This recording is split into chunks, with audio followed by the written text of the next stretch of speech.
Kaden! Say hi, Kaden! Did you have a good day at therapy? Yes? Say hi, baby sis. He did have a good day. Hi, baby sis. It's Mickey. Okay, so based on so many messages we get regarding Caden's condition and his situation, it's just a lot easier to try to make a little video, which probably won't be so little because it's a very, very long story on how Caden at 2 months old was taken away from us and immediately threatened to be placed for adoption.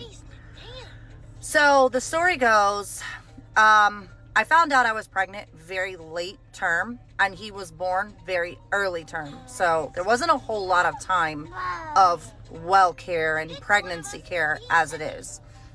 So he was born at 29 weeks. We found out 20 something weeks.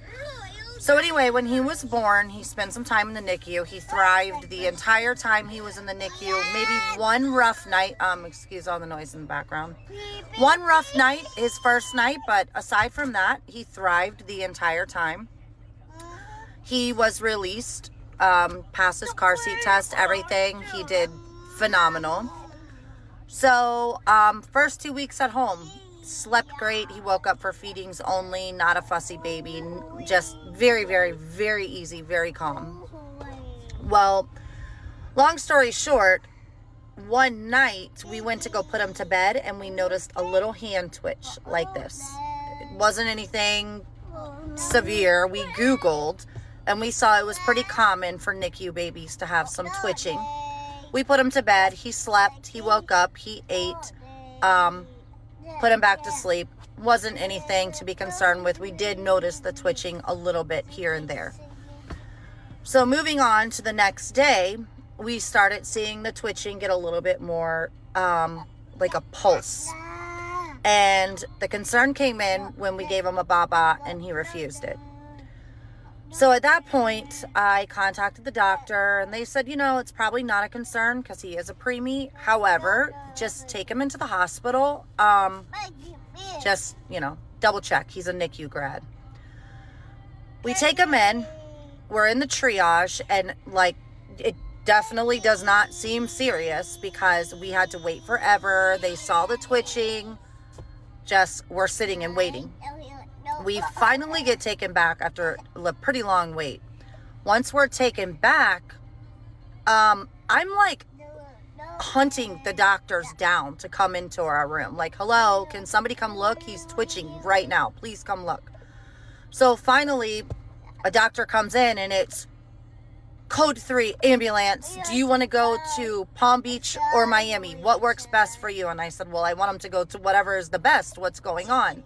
So code 3 ambulance to Miami. On our way out the doors to get into the ambulance, it's, what happened to your kid? Who did this? Well, like, it was very intense. People with notepads. And at that point, I didn't care about anybody's questions. I want to get in the ambulance and let's get going. So I take the car with my older son. My husband rides with Caden. We get to the hospital and immediately it was drastic change. They put him on some like very powerful seizure medication and they told us there's no way he's going to make it through the night. So, I mean, it was from a little hand twitch to this tragedy within seconds. So, as the night progresses, my husband gets us a hotel, which is like in the parking lot of the hospital. He goes there with my older son and gets some sleep. I stay with the baby. I wake up in the morning and obviously I was a mess. My son was on life support. They had put him in a medically induced coma because come to find out he was just having seizure after seizure after seizure. I mean, just nonstop. So to prevent any further brain damage, we had to do life support. So I wake up and I mean, it was, his face was huge. They were pumping him full of fluids. He did not look very good at all. And you can see on the page, I do have some pictures on there, nothing that's too graphic. Well, later on in the day, the hospital staff tells us, guys, there's going to be no change, and we're all going to be here for a while. You guys live very, very far. So the hospital's in Miami, and we lived, I would say, an hour and 50 minutes without traffic away. So they say, now is a good time. Go home, get a toothbrush, get a toothpaste, you know, your essentials, because this is going to be your home for a while. On our way home, I get a call from a lady who says, hey, I need to talk to you about your son. It's very important that we get some details. And I'm like, okay, well, hey, I'm on my way to my house right now, because she said she needed to talk face to face. So I said, I'm on my way to my house right now. Why don't you come meet us there? We're going to be rushing, but, you know, definitely whatever I can do to help my kid, meet me there. Well, little do I know, because I don't know anything about CPS or any of that, and I have other children. This has never been a factor in my life. We arrive at the house. We have CSI, crime scene investigators. We have actual SVU, which I also did not know was real. We have CPS. We have a tape around our apartment, which we had only lived in for a week. We hadn't even unpacked our boxes. So it was kind of embarrassing and really, really scary. So we get inside. They make my husband and I separate. So this is not what I expect. You know, I'm a grieving mom. My son's in the hospital. I'm coming to get a toothbrush, trying to talk to whoever I can to get a medical attention. I don't realize I'm walking into my husband and I getting separated, caution tape, and drug testing. So we start the drug testing. Pass, flying colors. My husband, who's a very big guy, who's never done anything in his life, his test was contaminated. So they wanted to send it to the lab. Thank goodness he had some sense, and he was like, absolutely not. You're going to give me another one right here, right now. They did. That was all fine. So moving forward, we are still separated. We're talking like 7-8 hours of questioning different detectives.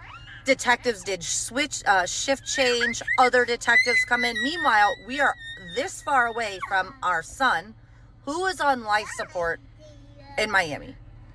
So we're doing recorded tests, so on and so forth. So now some very young girl, she comes inside and says, guys, I'm sorry. We got news from the hospital that your son has a skull fracture. So this is where things get really, really crazy. So we can no longer go to the hospital without a supervisor, which could be anyone as long as they sign. So I contact my ex-husband, who immediately starts heading to Miami. He meets this lady, signs her paperwork, so we can go in and see our kid like this same night with this signed paperwork. Now, as I get in, I make a comment to the doctor. I'm like, how did he get a skull fracture? And the doctor starts screaming at me. How can you not know what is wrong with your kid? Your son does not have a skull fracture. There's nothing like that. You paid and like just bashed me horribly. So now I'm just so confused. Now I have a babysitter to go see my kid who had a skull fracture, who apparently does not have a skull fracture. And we have to leave the hospital the second my ex-husband leaves. I can't even stay the night and hold my kid's hand. So this video is getting really, really long. So to get to the juicy part, I'll have to make a part 2.